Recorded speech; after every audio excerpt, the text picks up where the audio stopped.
LakelandCarKeys.com. I'm currently working on a 2012 Chevy Equinox.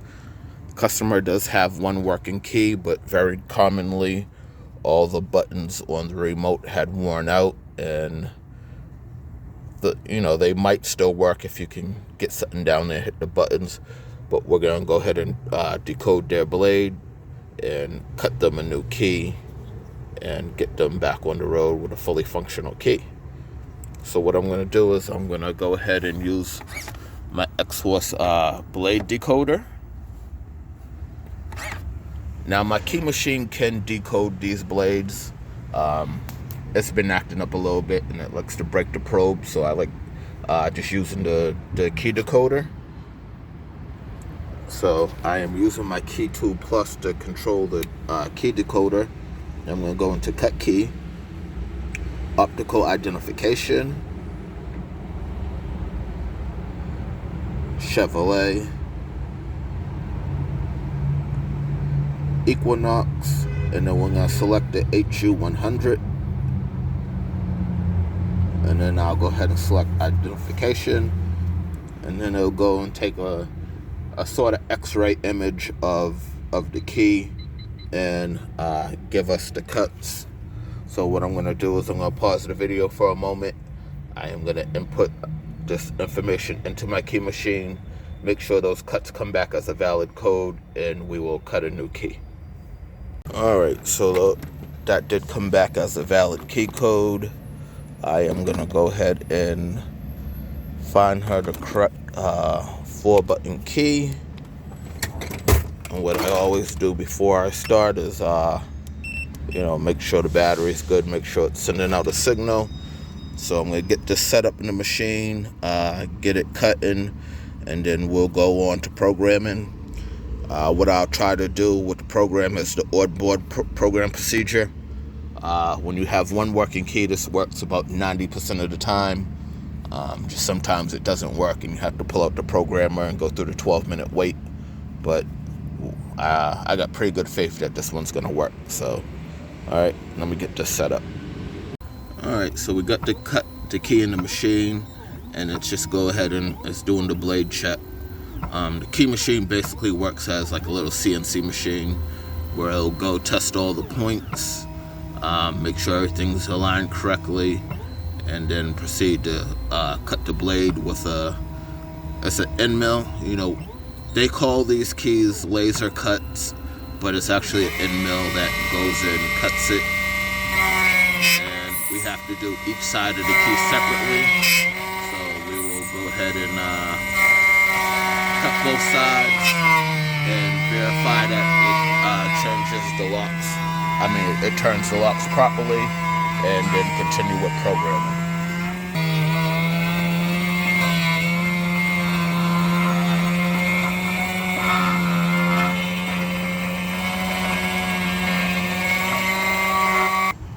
Alright, and that is what we got for the finished cut on the first side. I just wanted to show you real quick what it looked like.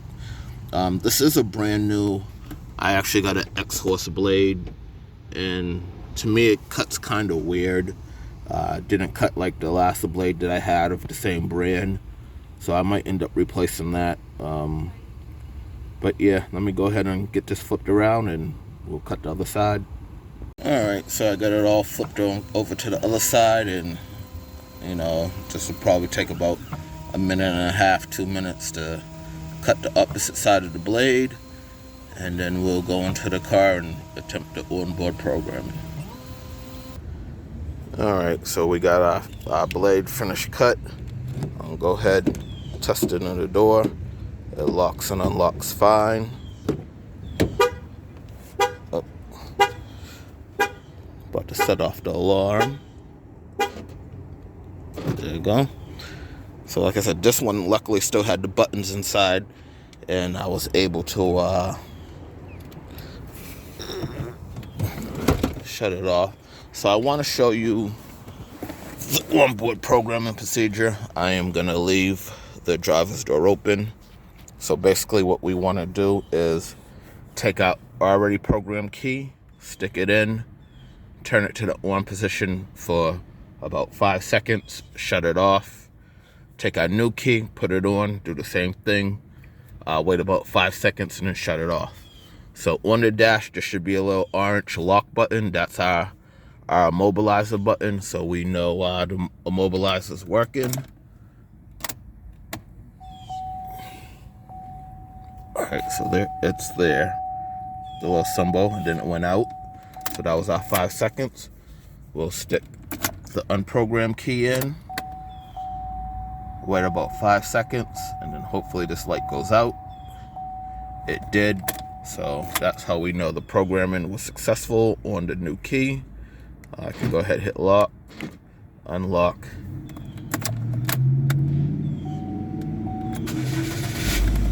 Alright. And there we go. Start it up. We let it run. Make sure it stays running for at least 10 seconds.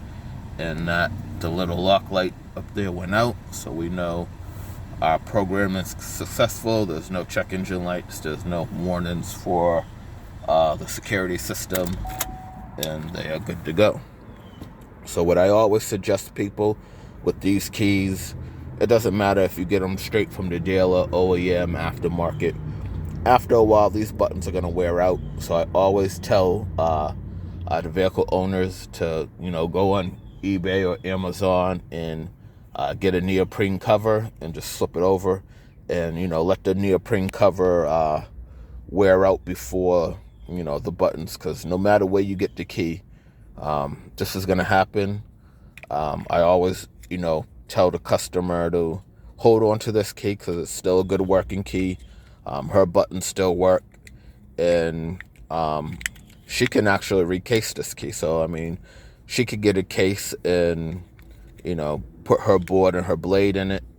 I don't like recasing keys for people because when the spring mechanism or something doesn't work right, or whatever the reason, they always want to come back to you, and so I just don't recase them. But definitely anyone who can go watch a video on YouTube, it'll show you how to do it.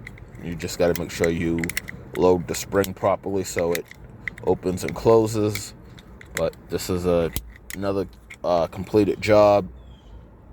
Now, had this not taken the onboard program procedure, I would have just plugged in one of my auto key programmers and go through the add a key program procedure.